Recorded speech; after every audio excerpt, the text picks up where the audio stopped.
Bayan, magandang umaga po ang Kuya Ed. Isa pong linggo ng umaga. Alam po natin na nakararanas po tayo ng mga pagsalanta sa bagyo. Signaling number 5 dito sa Bagyong Uwan.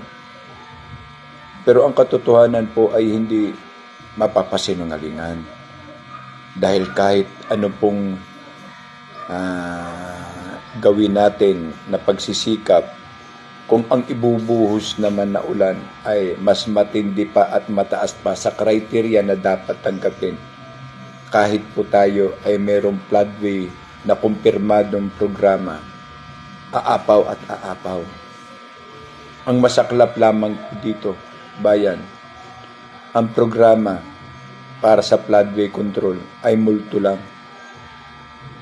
Sa puntong ito, na puro kasinungalingan ng ating gobyerno, sinusubok po ang ating pamahalaan at ang ating bansa sa isang matinding pagsubok upang lalong makita, upang lalong mahubaran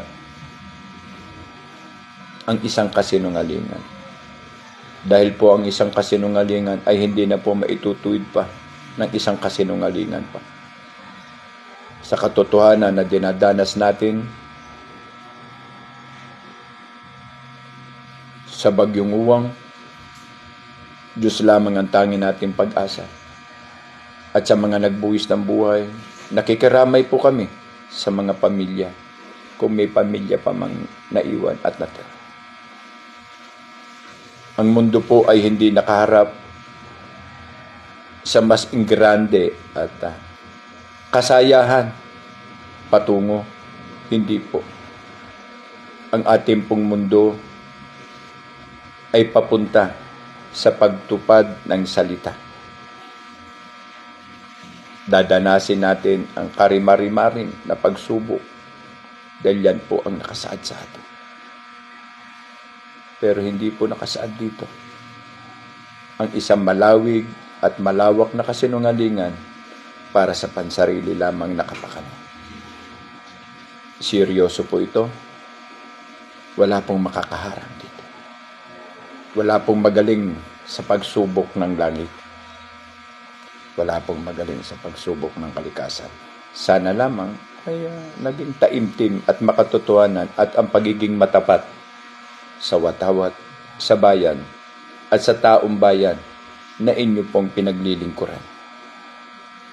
Hindi po kasagutan dito ang kasinungalingan, bagkos ang katotohanan. Kahit sana dadanas tayo ng bagyo o pagsubok. Pero may totoong proyekto at mayroon pong totoong project o programa. Ang mga may kasinungalingan naway sumpain ng langit. Ang mga magnanakaw sana'y husgahan sa mas malalo pang mabilis na kaparaan. Muli po ang inyo pong Kuya Ed ay nakikiramay sa ating pong likas na katayuan at kalagayan ng ating bansa. Mag-ingat po kayo. Amping po tayo. Ang tulong hindi natin alam kung darating o hindi. Pero sa gobyernong merong sinumpaan na maglingkod sa bayan, kahit papaano, kahit lugaw, darating sa ating hapagkainan. Dahil may pusong katapatan.